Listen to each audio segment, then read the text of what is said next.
Hey, hey, hey, everybody. Welcome to Dez's Daily Dose. Got a special guest with us today. Thank you. And this is our special guest. Just kidding. It's David. Here you go, buddy. Happy Valentine's Day, everybody. Cheers to Friday. Perfect little day to have Valentine's on, right? Because you don't have to be anywhere tomorrow morning early. Good morning, Kayla. Happy Valentine's. Aloha, Beth. Happy Valentine's to you.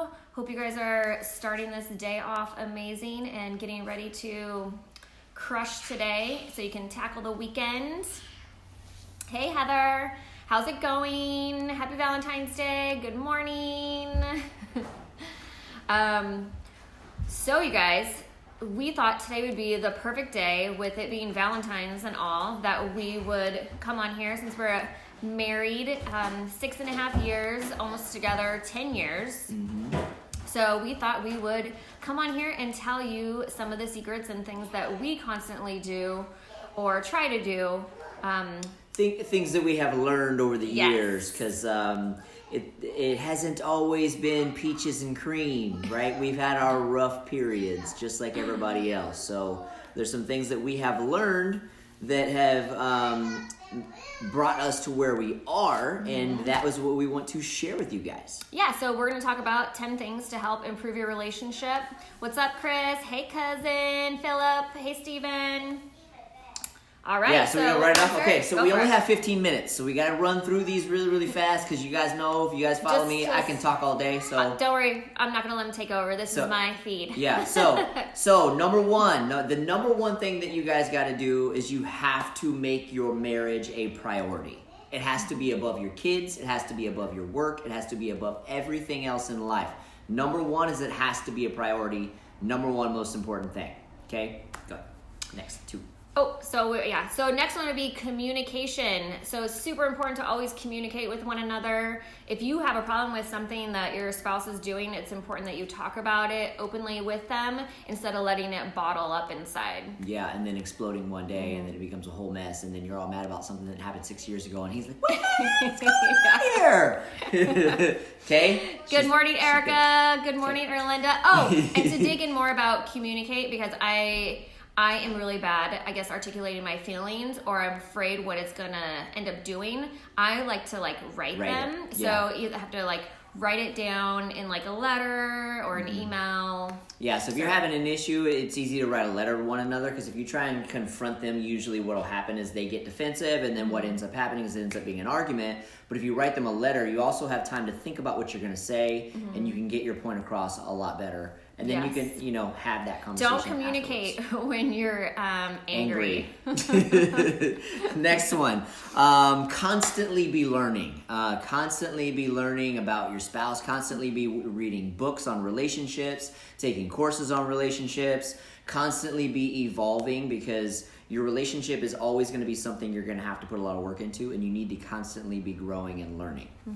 Absolutely, which is how we got to all of these things.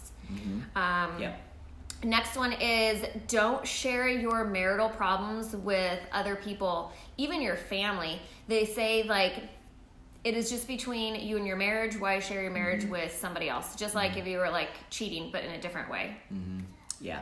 The next thing that I'll say is number 5. Number 5 is be present. Okay, this is an issue where a lot of people have, and I've been guilty of this. She's guilty of this, and this is known as phubbing. Okay, your spouse is talking to you, and you're on your phone all the time, not paying any attention. Phubbing, that's what that's called. Okay, Don't be phubbing your spouse. When you are actually home, you want to make eye contact, actually communicate, and actually acknowledge them, and make sure that you're present in the moment. Okay, next one. Next one is date nights. Regular, every week. Yes, so regular date nights every week. We actually do 2. We do just a short little quick one, usually on a Tuesday or a Thursday, and then we do it on Saturday. So it's important to always establish certain days as date nights, and then other days are scheduled for if you have kids. It's important to do date nights with your kids too.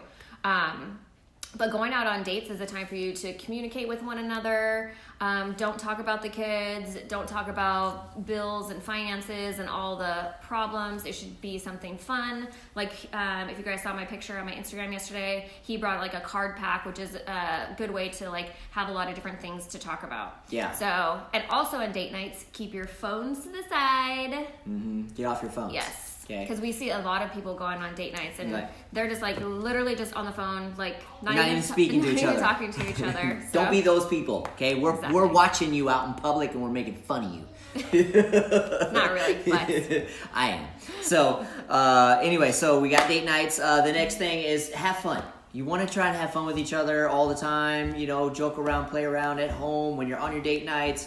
Always try and have fun because there's so much stress and stuff going on in life. You want to always try and have fun with your partner, okay? Make memories having fun. Exactly.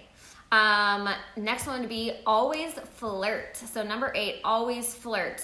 And it's just keep your, spicy and hot versus being boring and dull. Yeah, so I'm always, like, right before we got on here, I was actually just biting her booty as she was standing here setting this up, like, No joke, this just happened. If you've ever seen us in the gym, you always see that I walk by and I squeeze her butt at least 600 times a day. So every time I walk by her, I squeeze her butt. Anyway, the next one, and this is something that I will tell you especially, and this actually applies to both, is number 8, is... No, you're sex. Number 9. What? You're number 9. Yeah, 9. No, number 9. Sex often, okay? But with this said, also, you need to make a rule between you and your partner that you guys have this rule where nobody ever turns it down. Okay? Nobody ever turns it down. Even if you're not in the mood, but your partner is, go for it. Don't turn it down. You need to have a 100% closing ratio, okay? So whether it's her coming on to you or him coming on to her, never turn it down. You need to be 100% closing ratio, okay? So because part of being in a relationship is having that physical connection and actually making sure that you guys have that. So that's very, very important to a relationship. So make sure that you have it often and make sure you never turn it down. I don't care how you feel. You'll get into it eventually. And another one is serving together. So serving other people together is just another form of intimacy of, serving the homeless, going to shelters, doing mission trips together, because it just opens up a whole different realm of your relationship to give back to other people. So. Now, we actually have a little bit more time, so I'm going to kind of dig into something that we've learned over the years, too. The number one most important thing when it comes to relationships is that you have to do things every single day to connect with your spouse, okay? The number one cause of divorce is a disconnected spouse, okay? So, and it usually happens after people have children, right? The child becomes first, right? The couple stops doing what they did that made them fall in love with each other, right? And they start to drift apart, start to disconnect, and then they start to fight and bicker and start to have all these problems. It usually happens after children, but also work can get in the way, life can get in the way. So make sure that you're doing stuff on a daily basis to connect with your spouse, physically, emotionally, and in every aspect that you possibly can, so that way you can keep your relationship strong and try and build it. So if you're in one of these positions where you're having problems, it's because you're disconnected, and you need to do things on a daily basis to reconnect and rebuild that. Yeah, and if you guys missed my episode yesterday, I talked about love and marriage, and it gave a lot of really good pointers. So you can go back and find that episode on my YouTube channel. But it talked about, books and things that we've read, things that help you do on a regular basis, like that I Like book. Oh, the 5 Love Languages. The 5 Love Language is a good one that I suggest reading together. So you have a lot of things, like we even said, like quick little notes, Post-it notes, sending something in the mail, like anything. Every day should be a day just like Valentine's Day, to constantly share your love with your spouse and, with your children. So that way just to keep their love tank always filled up. Valentine's Day isn't one day a year, so it should be an everyday thing with you and your spouse. So a lot of people get complacent in relationships. We've been guilty of this too. So that's how we know. We're teaching you our lessons because we've already been on the bottom. Trust me, we've had to learn a lot ourselves. So that's why we're trying to teach you guys. So. Yeah. Well, cool. Well, thank you guys so much for tuning in today. If you love my stuff, always go back to my YouTube or share this and do a watch party. We will be taking our weekend break and returning back on Monday at 8:30 a.m. Pacific time for another Dez's Daily Dose. I hope you guys have a wonderful Valentine's Day and an awesome weekend. And I'll see you on Monday. Bye, guys. Bye, guys.